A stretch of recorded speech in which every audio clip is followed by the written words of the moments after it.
Ang bango naman. Ani Drake pagpasok niya sa receiving area, kasunod si Bella na may hawak pang maliit na stuffed toy. Bahagyang natawa ako. Hindi ko alam kung ako ba yung tinutukoy niyang mabango o yung tinapay na nilapag sa mesa kanina na isang maid. Pero dahil sa tono niya, parang alam mo yun, may kasamang papuri. Napalingon si Emmanuel at agad na nangningning ang mga mata. Bella! Bulalas niya talos malaglag ang hawak na laro ang kotse. Tumakbo siya palapit sa kaibigan. Ba't parang tagal nating di nagkita? Sabi ni Emmanuel sabay hawak sa kamay ni Bella. Si Bella naman ngumiti at agad ding bumati. Ay, parang long lost lovers? Biro ko sa sarili habang pinagmamasan ng dalawang bata na parang may sariling mundo. Umupo kami ni Drake sa bench sa gilid ng garden kung saan may play area. Di naman ganon kainit ang araw kaya presko pa rin sa ilalim ng mga puno. Habang naglalaro ang mga bata, nagsimula kami mag-usap ni Tito Drake. Si Bella po ang panganay ninyo, sir? Tanong ko. Medyo formal pa kasi hindi pa naman kami ganon magkakilala. Tumango siya. Oo, siya lang ang anak ko. Kamukha niyo po siya. Talaga? Masasabi ko sigurong mas nakuha niyang ilong ng mama niya, sagot niya, pero ang ngiti niya ay sandaling naglaho. Kita ko agad ang lungkot sa mga mata niya kahit pilit niyang itinatago sa tawa. Natahimik ako sandali. Napatingin ako sa kanyang mukha tapos mahina ako nagtanong. Nasaan na pong mommy ni Bella? Lumingon siya sa akin pero hindi agad sumagot. Binaling muna niyang tingin sa anak niya na abala pa rin sa pagtakbo kasama si Emmanuel. Wala na siya.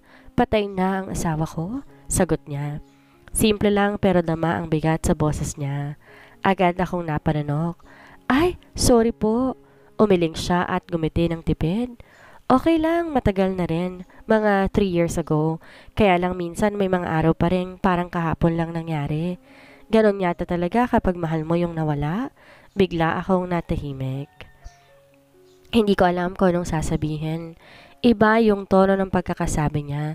Hindi lang basta lungkot, kundi puno ng alaala, ng pagmamahal. Bumaling ako sa mga bata at doon napakunot ang noo ko. Napalaki ako ng mga mata. Si Emmanuel at si Bella nagkikilitian. Si Emmanuel hinahabol-habol si Bella habang may hawak na bulaklak. Tapos ibibigay kay Bella na parang nag-aalay. Si Bella naman, tumalikod pa habang tumatawa, tapos pipikit ng sandali habang inaamoy ang bulaklak. Parang eksena sa TV, parang mini love team. Ano ba to? First crush? Bulong ko sa sarili ko. Napailing ako at napatawa ng mahina. Ang aga pa para sa mga ganyan, pero ang cute nilang panoorin. Pero habang pinagmamasdan ko sila, hindi ko maiwasang makiramdam ng kakaibang kurot sa puso ko. Hindi ko alam kung dahil sa kwento ni Tito Drake o dahil sa sobrang inosente at puro ng mga batang tulad ni na Emmanuel at Bella, na parang sila pa ang mas marunong magmahal kaysa sa matanda. Tiningnan ko ulit si Tito Drake. Ang sweet pala ni Bella, parang prinsesa. Parang ikaw lang, aniya sabay ngiti sa akin. Napalingon ako sa kanya at agad kong naramdaman ang pag-init ng pisngi ko. Biro lang ba yon o may ibig sabihin? Pero bago pa ako makapag-react, bigla na namang sumigaw si Emmanuel. Ate Ariana, tingnan mo. Binigyan ko si Bella ng flower tapos sabi niya, ako daw ang prince niya. Napanganga ko. Oh Diyos ko, Zephyr, magugulat ka kung makikita mong anak mo ngayon. Mapa-prince na ha?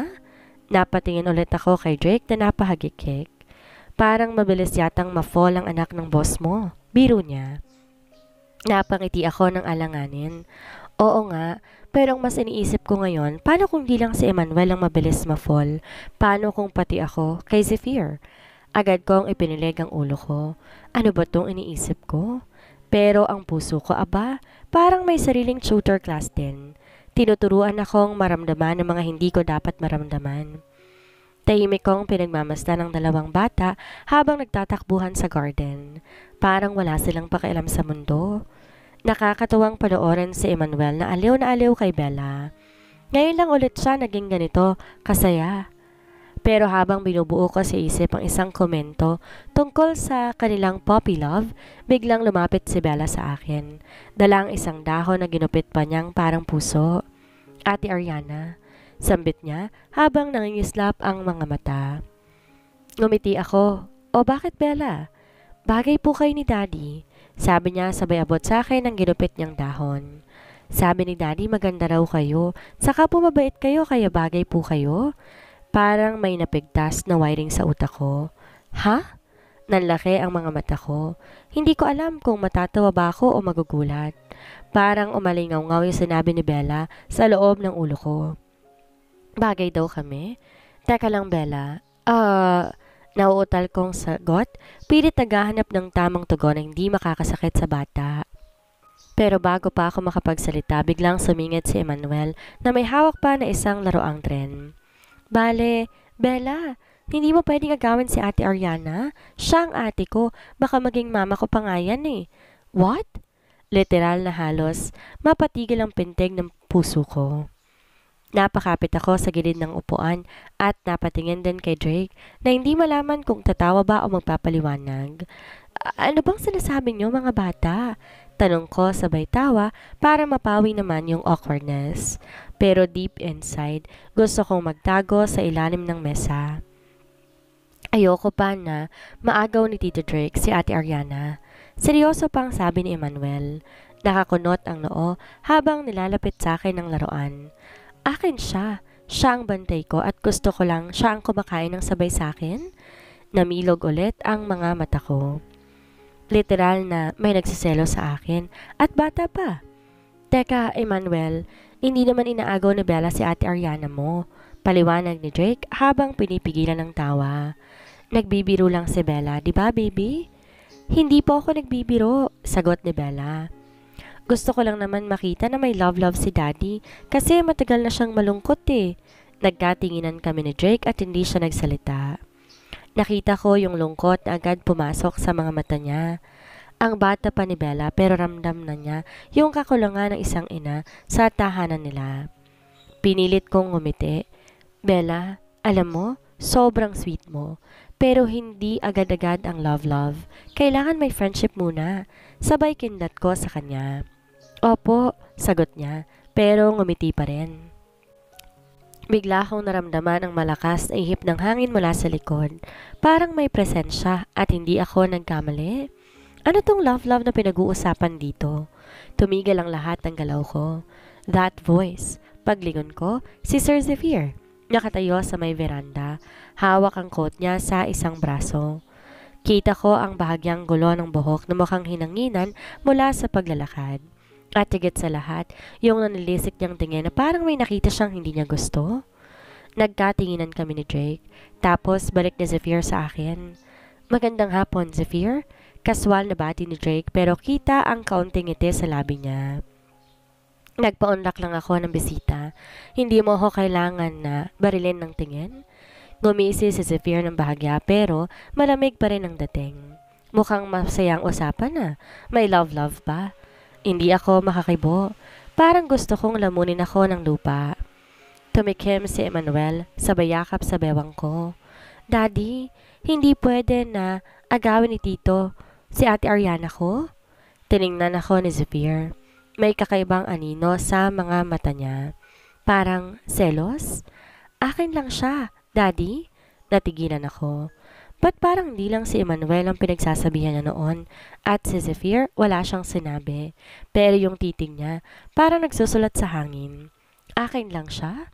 At doon, nalito na lalo ang puso ko. Anong klaseng gulong ito? At sino ba talaga ang tunay na boss ng puso ko? Ngumiti na si Zephyr. At lumapit kay Emmanuel. Sabay haplos sa ulo ng anak niya. Anak, nagbibiro lamang naman si Bella. Sabi niya sa kalmadong tinig. Wala siyang inaagaw sa'yo. Pero kahit nakangiti siya, parang may laman ang mga mata niya habang nakatingin kay Ariana. Parang gusto niyang tiyakin kung siya nga ba ay inaagaw. Tsaka, dagdag pa ni Zephyr, sabay tingin kay Ariana na kunwaring busy sa pag-ayos ng snack ni Emmanuel. Si Ate Ariana, hindi siya basta-basta naaagaw, hindi siya laruan. Napatigil si Ariana sa ginagawa niya. Narinig niya yon, malinaw, at sa loob ng dibdib niya parang may kung anong kumislot. Lihim siyang napanunok. Pero gusto ko si Ate Ariana. Giit pa rin Emmanuel. Yaka pa rin siya sa bewang ni Ariana. Tumawa si Drake. Grabe ka, tol. Kalaban mo na ang anak mo sa babae ah. Napakamot naman ang batok si Zephyr, sabay buntong hininga. Hindi ako nakikipag-agawan, okay? Basta ang mahalaga, masaya si Emmanuel. Sabay kindat niya sa anak pero habang ginagawa niya yon, isang mabilis na tingin ang binigay niya kay Ariana. At sa simpleng palitang niya ng mga mata, parang nag-uusap na silang dalawa. Tahimik pero malinaw. May tensyon, may kilig, may something. At habang busy pa ang dalawang bata sa paglalaro at si Drake, sumandal sa upuan para magpahinga. Si Zephyr na natiling nakatayo doon, palihim pang nakamasid kay Ariana. Tahimik lang siya pero ang utak niya puno ng tanong. Nagbibiro lang ba talaga si Bella? O may nakikita siyang hindi ko pa kayang aminin? Masaya ang paligid habang kumakain kami sa hapag. May ulam na paborito ni Emmanuel, fried chicken saka spaghetti na may extra cheese. Si Bella naman, todo kwento habang sinusubuan ng daddy niyang si Drake. Simple lang ang setup ng lamesa pero punong-puno ng tawaran at ng asaran. Lalo na't magkasabay pa ang tawa ng dalawang bata. Ate Ariana, tawag ni Emmanuel habang nilalaro ang ketchup sa pinggan niya gamit ang tinidor. Huwag mong hayaan si Bella, nakainin lahat ng fries ko ha? Sharing is caring, Emmanuel. Sabay sabing nakangisi si Bella habang kumakain ng fries na galing nga pala sa plato ni Emmanuel. Napangiti na lamang ako habang hinahati ang hotdog para pantay silang dalawa. Masarap pa ang luto sa kusina natin? Tanong ko. Sinadya kong ibahin ang topic para hindi mag-away ang dalawang makulit. Opo, pero mas masarap ko ikaw ang nagluto. Sagot ni Emmanuel. Wow ha? Sabay-sabat ni Drake. Pati sa kusina, pinupuri ka na. Magaling na yaya, maganda pa. Ngumiti lang ako. Medyo nahiya sa biro niya. Pero bago pa ako makapagsalita, biglang may sumabog na tanong mula kay Bella. Daddy, sabay tingin niya sa akin. Pwede ko bang tawaging Mama Ariana si Ate Ariana? Biglang natahimik ang buong hapag. Para akong nabilaukan sa iniinom kong juice. Napatingin ako kay Bella, tapos kay Drake at yun nga, parehong gulat at biro ang ekspresyon niya. Pero ang mas kinagulat ko, si Zephyr. Si Zephyr. Napatigil siya sa pagsubo. Hawak pa ang kutsara sa ere, nakatingin sa akin, diretso, malalim, para naghihintay ng isasagot ko. Bella? Sabay hawin ni Drake sa buhok ng anak niya. Hindi ka basta-basta po pwedeng tumawag ng mama sa kahit sino, anak. Pero gusto ko si Ate Ariana. Daddy, mabait siya, masarap magluto. Tinutulungan niya si Emmanuel at saka parang mas bagay siya sa'yo kaysa kay Tita Marga. Wow! Oo na lang ako, Bella. Pero bago ko pa ma-process ang lahat, may umalma. Ayoko. Mariing sabi ni Emmanuel, halatang may tampo sa mukha. Ate Ariana ko siya, hindi mama mo. Natawa si Drake, pero si Zephyr hindi. Nanatili siyang tahimik. Pero ang mga mata niya matatalim. Waring sinusuri bawat reaksyon ko. Nagkunwari akong kalmado. Bella, salamat sa gusto mong itawag sa akin ha, pero Ate Ariana na lang muna, ha? Okay, sabay tango ni Bella. Pero kung sakali, gusto ko ikaw na lang ang mama ko? Ang batang to. Parang may misyon talaga. Napatingin ulit ako kay Zephyr. Hindi na siya nakatingin sa akin. Iniiwasan niya akong titigan. Nag-focus lang ako sa pagkain niya, pero alam ko may bumabagabag sa isipan niya. At ako naman tong biglang tinabla ng kaba. Ano bang nangyayari? Dati simpleng trabaho lang to. Ngayon, parang unti-unti akong hinihina ng mga batang to sa isang kwento na hindi ko alam kung paano matatapos. Pero isang bagay lamang ang malinaw. May mga mata na patuloy na nakamasid sa akin.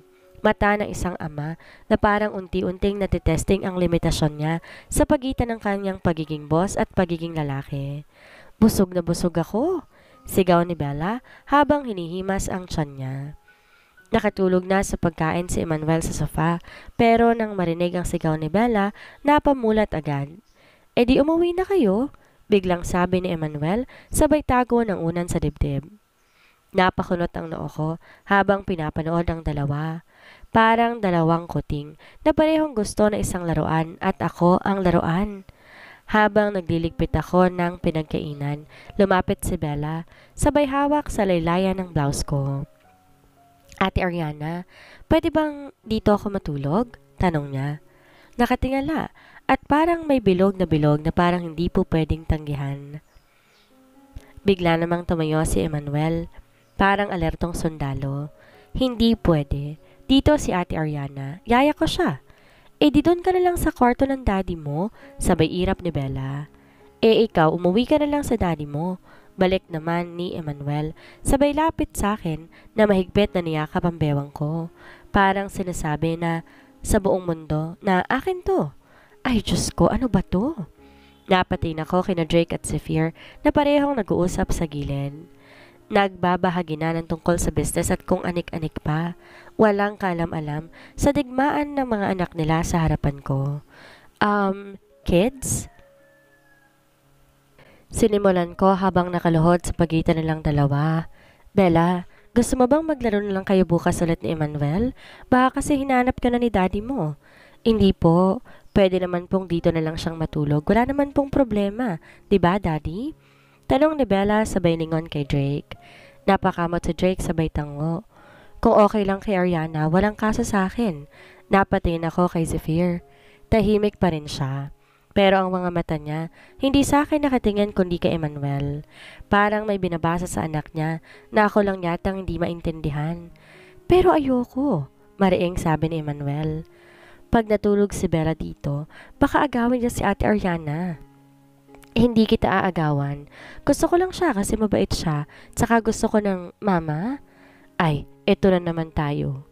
Tumitig ako sa dalawang bata. Pareho silang may dahilan. Pareho silang may pangangailangan. Pero si Emmanuel alam ko mas clingy siya ngayon at hindi ko gustong masaktan siya. Huminga ako ng malalim at gumiti. O ganito na lang. Gagawa tayo ng schedule, Bella. Pwedeng bumisita ka palagi at maglaro kayo ni Emmanuel. Pero ngayong gabi, uuwi ka muna kay daddy mo kasi special kay Manuel ang gabi pag tulog na kami. Tumango si Bella kahit may halong lungkot ang mga mata.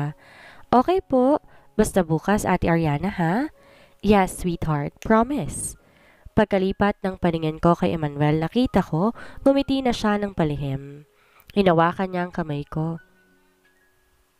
Mahinang bulong. Thank you, Ate Ariana. Sa isang iglap, tahimik na muli ang paligid at si Drake at Zephyr, tila ngayon lang na-realize na may tensyon kanina. Napangiti na lang ako habang iniisip, kung ganito na sila kaaga, paano kaya kapag teenager na ang mga to? At paano naman ako? Saan ako lulugar sa pagitan ng dalawang bata na gustong ituring akong sa kanila lang? Isa lang ang malinaw, para akong main character sa love triangle ng dalawang bagets. At ang mga ama nila, tahimik lang sa gilid pero alam kong hindi, habang panahon ay mananatiling obserbador lang ang mga yon. Zephyr's POV. Salamat sa masarap na hapunan, sabi ni Drake habang inakay si Bella papalapit sa pintuan. Naku, walang anuman, at least nag-enjoy ang mga bata. Sagot ko pero di ko malis ang tingin ko kina Emmanuel at Ariana na ngayon sabay na nakaupo sa sofa, tila hindi pa rin nakakahiwalay. Lumapit si Drake sa akin at bahagyang ibinaba ang boses. Alam mo, Zeph, kung gusto mo, pwedeng dalhin ni Emmanuel si Ariana sa South Marina Bay. Nandun yung yate ko, yung si Stella Blue. May full crew na yon at maraming laruan si Bella doon. I'm sure mag-enjoy si Emmanuel. Anytime, sabihin mo lang. Napatingin ako sa kaibigan ko. Matagal ko na siyang kilala. Hindi siya basta-basta nagayaya ng walang dahilan. Pero ngayon, bakit parang may subtext? South Marina Bay ha? Tanong ko. Pilit ang tono ng normal. Mag-e-enjoy nga siguro si Emmanuel. Siyempre, kasama si Ariana ha? Dagdag niya. May ngiting bahagyang may ibig sabihin. Parang may bantay at si Bella, mas gusto pa rin pag may Ate Ariana siya. Muntik na akong mapangiwi. Ariana, sa yate, kasama ni Drake, at ako naiwan. Hindi ko maintindihan kung anong inis ang sumagi sa dibdib ko. Pero nang mapatingin ako kay Emmanuel na ngayon parang nagsusulat ng pangalan ni Ariana sa drawing book niya, napanunok ako. Gusto sana kitang tanggihan, Drake. Ewan ko ba? Napabuntong hininga ko. Pero para kay Emmanuel, sige, papayagan ko. Pero kailangan ko pa rin ipaalam kay Noemi. Alam mo naman, siya ang in charge sa mga ganitong lakad. Tumango si Drake pero halatang natutuwa. Fair enough. I-text mo na lang ako kapag sure na. Stella Blue is ready anytime? Maya-maya ay lumapit si Bella kay Emmanuel at niyakap ito. Bye, best friend. Kita tayo ulit ha? Oo, pero dito ulit kayo, sa bahay namin. Mariing sabi ni Emmanuel sabay akbay kay Ariana. Hay nako, bulong ko sa sarili. Magulo ang summer na to at mas gugulo pa yata pag may Ariana sa eksena. Ariana's POV. Habang nagpapaalam si Drake at Bella, abala ko sa pag-aayos ng mga gamit ni Emmanuel sa sala. Pero napatigil ako nang tinawag ni Zephyr ang anak niya. Emmanuel, halika nga dito anak. Lumapit agad ang bata. Hawak pa ang drawing book niya sa kung saan kanina ko pa napapansin na paulit-ulit niyang sinusulat ang pangalan ko sa tabi ng pangalan niya. Yung tungkol sa yate ni Tito Drake ha? Panimula ni Zephyr habang lumuhod para pantayan ang height ng anak. Ipaalam muna natin kay mommy mo, hindi agad-agad pwede anak. Ha? Sabay nguso ni Emmanuel. Paano kung di siya pumayag, Daddy? Gusto na nga yun eh. Ang saya kaya dun. Gusto ko si Bella makalaro. Nasa likod nila ako, tahimik. Pero sa loob-loob ko biglang may kumirot sa katanungan. Bakit parang lagi na lang kay Noemi dumedepende si Sir Zephyr? Siya na ngang halos araw-araw na nandito. Siya na ang tumututo kay Emmanuel. Siya ang ama. Pero parang wala siyang kumpiyansang gumawa ng desisyon para sa sarili niyang anak. Napatingin ako kay Zephyr. Nakatitig lamang siya kay Emmanuel tapos pinisil ang balikat nito. Anak, si mommy natin. Gusto lang niyang makasiguro na safe ka palagi. Ganito na lang, kakausapin ko siya. Kapag pumayag siya, tuloy tayo pero kung hindi, hanap tayo ng ibang activity na mas masaya pa. Bakit po kailangan pa si mommy ang laging nasusunod? Reklamo ni Emmanuel, sabay lingon sa akin. Si daddy nilang masusunod kasi siya yung nandito. Sa sinabi ni Emmanuel, napatingin si Zephyr sa akin. Saglit, parang may sagot sa mga mata niya pero hindi niya nasambit. Ako naman ngumiti na lang at pilit na tinakpan ang nararamdaman. Bakit nga ba hindi siya ang masunod? Pero syempre hindi ako po pwedeng makialam. Yaya lang ako. Kahit pa araw-araw ko nang narinig ang tawa ni Emmanuel. Kahit pa akong una niyang hanap pagkagising. Kahit pa unti-unti ko nang nararamdaman na si Emmanuel hindi lang basta bata sa trabaho. At ang boss niyang si Zephyr hindi lang basta amo. Zephyr's POV. Tahimik ang buong mansyon. Walang ingay kundi ang bahagyang hampas ng hangin sa kortina ng terrace. Hawak ko ang basang may lamang alak, malamig sa palad ko, pero mas malamig ang katahimikan ng gabi. Nakatayo ako rito, nakatanaw sa kadiliman, habang dahan-dahang umiikot ang alak sa baso sa bawat ikot ng pulso ko. 1, 2, 3 lagok. Hindi ko mapigilan ang sarili kong pag-isipan ng mga nangyari ngayong araw. Si Emmanuel. Kanina pa siya laman ng isipan ko. Hindi ko nga mabilang kung ilang beses ko siyang narinig na tumawa na parang ang gaan ng loob niya. At hindi ako ang dahilan ng halakak na yon. Hindi rin ang ina niya. Si Ariana, hindi ko alam kung ano meron sa babaeng yon. Pero sa dinami-rami ng yayang dumaan sa buhay ng anak ko, siya lang ang hindi ko narinig na nireklamo ni Emmanuel. Siya lang ang kayang patahimikin ng anak ko kapag nagwawala. Siya lang ang kaya niyang yakapin ng kusa. Parang may connection sila na kahit ako hindi ko maipaliwanag. Hindi ba dapat ako yon? Hindi ba dapat ang ama niya? Napabunto hininga ako habang pinagmamasdan ang mapayapang langit. Parang gusto kong sasihin ang sarili ko o si Noemi o ang sistema ng buhay na meron kami sa paghabol namin sa pera, sa tagumpay, sa ambisyon. Masyado kaming naging abala, masyado kaming naging malayo, nakalimutan namin ang simpleng bagay, ang makinig, ang magpakita, ang magmahal. Kaya siguro lumaki si Emmanuel na malikot, magulo, parang laging may hinahanap dahil kulang sa pagmamahal. Kulang sa presensya, kulang sa yakap ng magulang na dapat nandyan para sa kanya. At habang iniisip ko yon, lalo akong nalulunod sa guilt na kahit ilang baso ng alak ay hindi kayang hugasan. Alam ko, hindi perpekto si Noemi pero hindi rin naman ako. At ngayon, eto ko. Nakatingin sa isang babaeng hindi ko maintindihan. Isang babaeng pinili ko lang dahil kwalipikado. Yung tipong yayayang. Walang dating, walang arte, walang dapat ikabahala. Pero bakit siya ngayon ang laman ng utak ko? Hindi ko maintindihan pero isa lang ang malinaw. Di ko na maibabalik ang mga panahong hindi ko na ibigay kay Emmanuel. Ang pwede ko lang gawin ay simulan ngayon.